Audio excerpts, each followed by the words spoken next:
सत्यनारायण भगवान की जय, मुरलिया वाले की जय। अब सभी लोग भगवान श्री सत्यनारायण जी के दूसरे अध्याय की कथा सुने। सूत जी बोले, हे मुनियों, अब मैं और आगे की कथा कहता हूँ। सुंदर काशीपुरी नगरी में एक अत्यंत निर्धन ब्राह्मण रहता था। वह भूख और प्यास से बेचैन होकर नित्य पृथ्वी पर घूमता था। ब्राह्मणों से प्रेम करने वाले भगवान सत्यनारायण ने उस ब्राह्मण को दुखी देखा और दुखी देखकर उसके पास जाकर आदर के साथ पूछा, हे विप्र, आप नित्य पृथ्वी पर क्यों घूमते हैं? हे श्रेष्ठ ब्राह्मण, ये सब मुझसे कहें, मैं सुनना चाहता हूँ। ब्राह्मण बोला, मैं निर्धन ब्राह्मण हूँ, भिक्षा के लिए, भीख मांगने के लिए इस पृथ्वी पर फिरता हूँ। हे भगवान, यदि आप इसका उपाय जानते हो जिससे यह हमारा भिक्षा मांगने का कार्य छूट जाए तो आप उसे बतलाइए।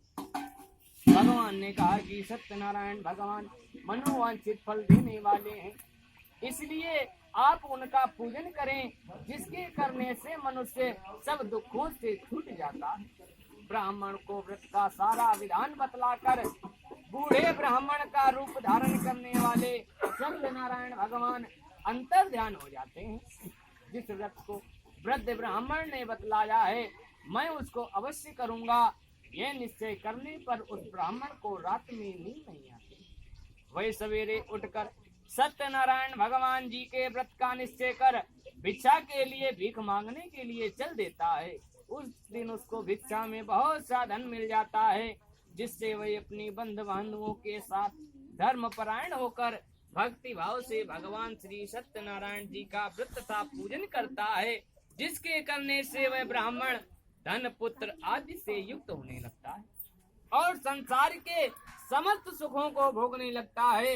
ऋषि बोले, हे मुनीश्वर, इस संसार में इस ब्राह्मण से सुनकर किस किस ने इस व्रत को किया है, वह सब हम सुनना चाहते हैं। इसके लिए हमारे मन में श्रद्धा है। सूत जी बोले, हे मुनियों, जिसने इस व्रत को किया है वह सब सुनो।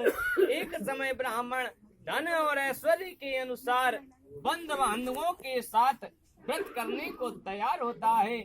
उसी समय एक लकड़ी बेचने वाला बूढ़ा लकड़हारा आता है। उसके पास सर पर लकड़ियों का गट्ठर रखा हुआ होता है।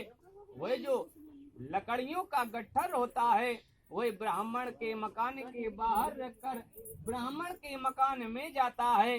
प्यास से दुखी लकड़हारा उनको व्रत करते देखकर विनय के साथ पूछने लगता है कि हे भगवान, यह आप क्या कर रहे हैं? इसके करने से क्या फल मिलता है? कृपा करके मुझसे कहें। ब्राह्मण बोला कि यह सभी मनोकामनाओं को पूरा करने वाला भगवान श्री सत्यनारायण जी का व्रत है।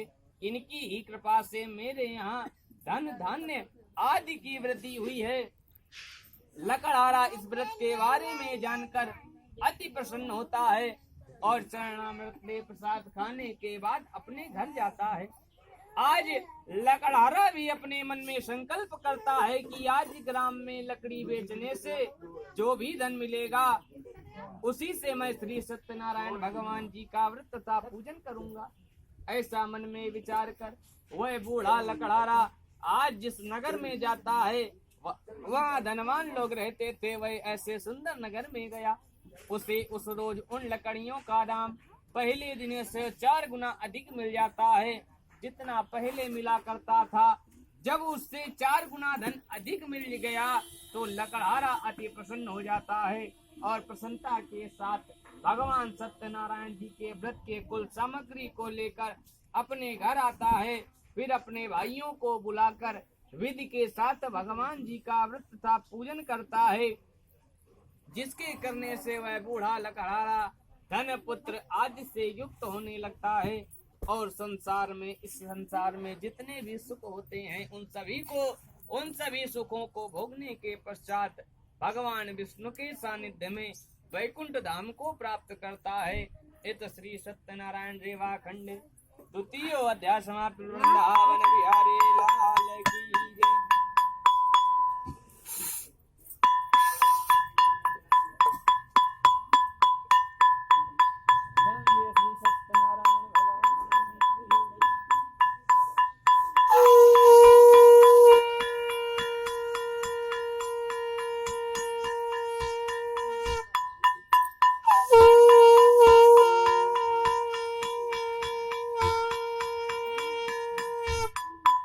ऐसे सत्यनारायण भगवान की जय, मुरलिया वाले की जय।